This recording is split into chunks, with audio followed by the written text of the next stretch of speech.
ಸ್ವಾತಿ ಅವರೇ, ತಮಿಳೇ ಚರ್ಚೆಯನ್ನು ಪ್ರಾರಂಭ ಮಾಡ್ತಾ ನಾನು ಶುರುವಲ್ಲೇ ಹೇಳಿದೆ, ಮಹಿಳಾ ಪ್ರಾತಿನಿಧ್ಯ ಅಂತ ಬಂದ ತಕ್ಷಣ 33%, ಪುರುಷ ಪ್ರಧಾನ ಸಮಾಜ, ಮಹಿಳೆ ತುಳಿತಕ್ಕೆ ಒಳಗಾಗ್ತಿದ್ದಾಳೆ, ಇದೆಲ್ಲ most discussed, most spoken words.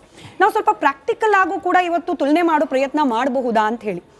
ಈಗ ಡಿ ಕೆ ಶಿವಕುಮಾರ್ ಅವರ ಸಂಪುಟದಲ್ಲಿ ಹಿಂದೆ ಸಿದ್ದರಾಮಯ್ಯನವರು ಮಿನಿಸ್ಟರ್ ಅಂದರೆ ಚೀಫ್ ಮಿನಿಸ್ಟರ್ ಆಗಿದ್ದಾಗ ಇದ್ದ ಕೆಲ ಸಚಿವರನ್ನ ಅವರನ್ನೇ ಕಂಟಿನ್ಯೂ ಮಾಡಲಾಗಿದೆ.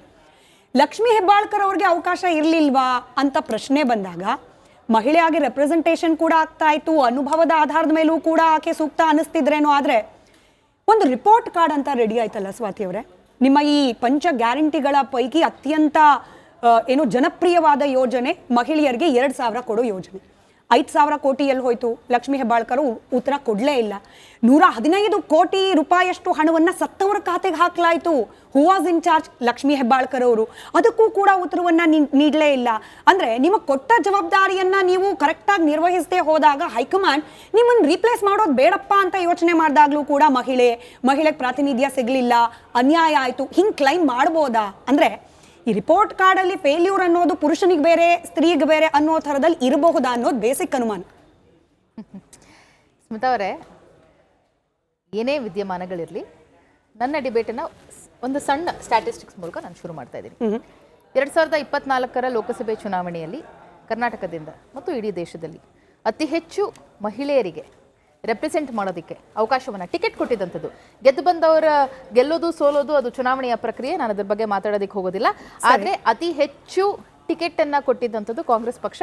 ಅದು ಕರ್ನಾಟಕದಲ್ಲೇ ಆಗಿರಬಹುದು, ಬೇರೆ ಕಡೆಗಳಲ್ಲೇ ಆಗಿರ್ಬೋದು. ಮೊದಲನೇ ವಿಚಾರ. ಎರಡನೇ ವಿಚಾರ, ಮೊನ್ನೆ ಅಷ್ಟೇ ಕೇರಳದಲ್ಲಿ ಸರ್ಕಾರ ರಚನೆ ಆಯಿತು.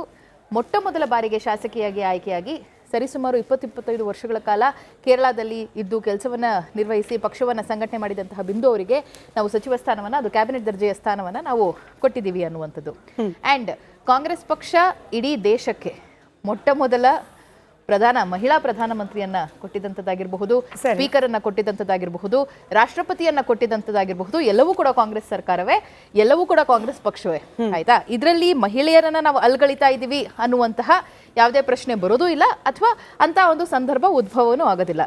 ನಿನ್ನೆ ನಡೆದಂತಹ ಕ್ಯಾಬಿನೆಟ್ ವಿಚಾರದಲ್ಲಿ ನಾನು ಒಂದು ವಿಚಾರವನ್ನ ನಾನು ಹೇಳ್ಬಿಡ್ತೀನಿ. ತಾವು ಲಕ್ಷ್ಮೀ ಹೆಬ್ಬಾಳ್ಕರ್ ಅವ್ರ ಬಗ್ಗೆ ಪ್ರಸ್ತಾಪವನ್ನ ಮಾಡ್ತಾ ಇದ್ರಿ. ಬಹಳ ಅಚ್ಚುಕಟ್ಟಾಗಿ ಒಬ್ಬ ಮಹಿಳೆಯಾಗಿ 2023ರಿಂದ ಮಾತ್ರ ನಾವು ಅವ್ರನ್ನ ನೋಡ್ತಾ ಇಲ್ಲ.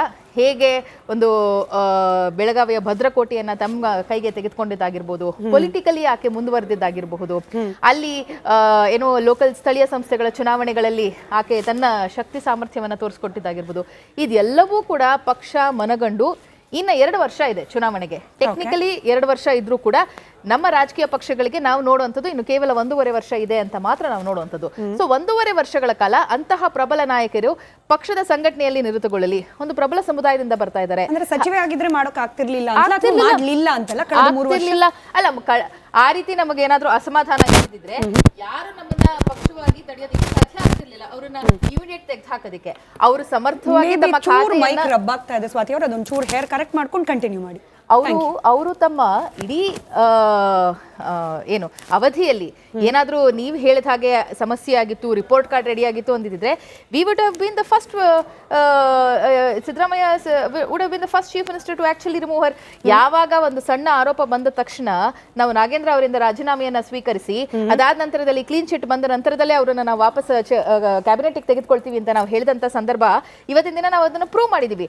ಸೊ ಲಕ್ಷ್ಮೀ ಹೆಬ್ಬಾಳ್ಕರ್ ಅವರ ಬಗ್ಗೆ ಈ ರೀತಿಯಾದಂತ ಹೇಳಿಕೆಗಳು ಬಹುಶಃ ಸಲ್ಲದಲ್ಲ ಅಂತ ನಾನು ಅನ್ನಿಸ್ತೀನಿ. ಅವರು ಬಹಳ ಸ್ಪಷ್ಟವಾಗಿ ಖಾತೆಯನ್ನು ನಿಭಾಯಿಸಿದ್ದಾರೆ.